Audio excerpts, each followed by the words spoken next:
আজ আমাদের বাড়িতে দুজনের পছন্দেরই মাছ নিয়ে এসেছে। আগের দিন ভিডিওতে তোমাদের বলেছিলাম যেখানে রিঠে মাছটা খুব কম পাওয়া যায়, তো আজকে বাজার ঘুরে ও নিয়ে এসছে। আর রান্না করতে করতে আমি বরকেও বলছিলাম যে ছোটোবেলায় আমি এই মাছটাকে কি বলতাম জানো, মাংস মাছ, কেন কি কাটা কম থাকতো। তখন ও বলছে হ্যাঁ, আমিও মাকে বলতাম যে এই মাছের কাটা থাকতো না, ও এরকম কিছু বলতো। তো মাছটা আমার আর ওর খুবই পছন্দের, মানে খুবই ভালো লাগে। কিন্তু এখানটায় না নিউটনে খুব কম পাওয়া যায়, আর পাওয়া গেলেও হয়তো আমরা সেদিকটা যাই না, বাট আমরা যতবারই খোঁজ করি সেমন একটা পাই না। তো মাছগুলোকে আমি আগেই ধুয়ে নুন হলুদ মাখিয়ে রেখেছিলাম, তারপরে হাফ মাছ ভেজে নিয়েছি আর হাফ মাছ এখন ভাজছি। তো জীবনের সাথে যুদ্ধ করে এক এক করে মাছগুলো দিয়ে দিলাম, কারণ এত ফাটছিল, খুব তেল ছিটকচ্ছিল।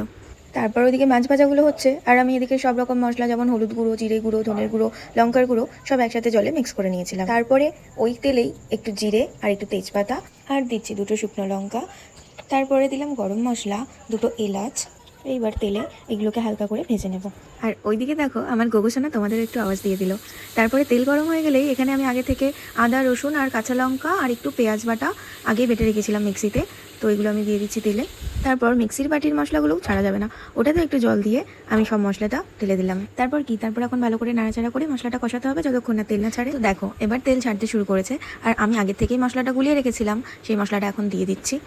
বাটিতে লেগে থাকা মশলাটা ছাড়া যাবে না, এটাতেও জল দিয়ে আমি দিয়ে দিলাম। এইবার মশলাটাকে ভালো করে মিক্স করতে হবে, দিয়ে ভালো করে মশলাটা কষিয়ে নিতে হবে। আর তোমরা যারা আমার ভিডিওটা দেখছো তারা আমাকে কমেন্ট করে জানিও আমার রান্না তোমাদের কেমন লাগে।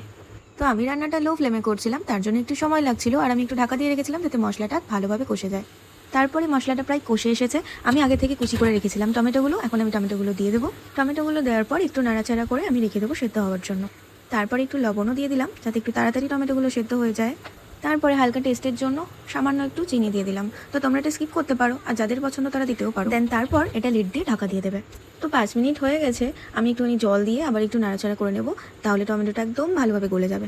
দেন মশলাটা কষে আসার পরে আমি ভেজে রাখা আলুগুলো, একটা পড়েও গেল, আলুগুলো এখন দিয়ে দিচ্ছি, কারণ আলুগুলো সেদ্ধ হতে একটু টাইম লাগে, তাই আগের থেকে আলুগুলো দিয়ে দিলাম। তারপর আলুগুলো আমি ভালো করে নাড়াচাড়া করে কষিয়ে নিয়েছি। এরপর ভেজে রাখা মাছগুলো এক এক করে মশলাতে দিয়ে দেবো। তারপর এখন ভালো করে মাছ, আলু আর মশলাগুলোকে ভালো করে মাংসের মতো করে কষাতে হবে। আর এই মাছটা প্রায় মাংসের মতোই হয়, আমি তোমাদের আগেও বললাম মাংস মাছ, তো এটাকে ভালো করে মাংসের মতো করেই তোমাদের নাড়াচাড়া করে কষাতে হবে। ভয় নেই, এই মাছ ভাঙে না। এবার তোমরা যদি গায়ের জোরে নাড়তে যাও তাহলে তো একটু ভেঙে যাবে। তো যাই হোক, আমি এটা ভালো করে কষিয়ে নিচ্ছি। তো কষানোর পরে মাছের যখন এই লুকটা চলে আসবে তখন তোমরা তোমাদের পরিমাণ মতো জল দিয়ে দেবে। তারপরে আমি মাছটা ঢেকে দিলাম যাতে ভালো মতো সেদ্ধ হয়ে যায় আর ঝোলটা ফুটতে থাকে। তো গ্রেভিটা ঘন হয়ে এসেছে, আমি এখন দিয়ে দেবো একটু গরম মশলার গুঁড়ো। তারপরে আবার কিছুক্ষণ ফোটার জন্য ছেড়ে দিলাম। এইবারটা প্রায় নামানোর সময় হয়ে গেছে, তো আমি ধনেপাতা কুচিয়ে রেখেছিলাম, অল্প করে ধনেপাতা কুচি দিয়ে দিলাম। সো টেনটেনা, ফাইনালি আমার মাছের কারি কমপ্লিট। কেমন হয়েছে তোমরা অবশ্যই কমেন্ট করে জানিও। আর আমি তো খেয়েই নিয়েছিলাম আগে, খুব দারুণ হয়েছিল, টেস্ট হয়েছিল, খুবই দারুণ হয়েছিল। তো তোমাদের ভিডিওটা কেমন লাগলো অবশ্যই কমেন্ট করে জানিও। টাটা।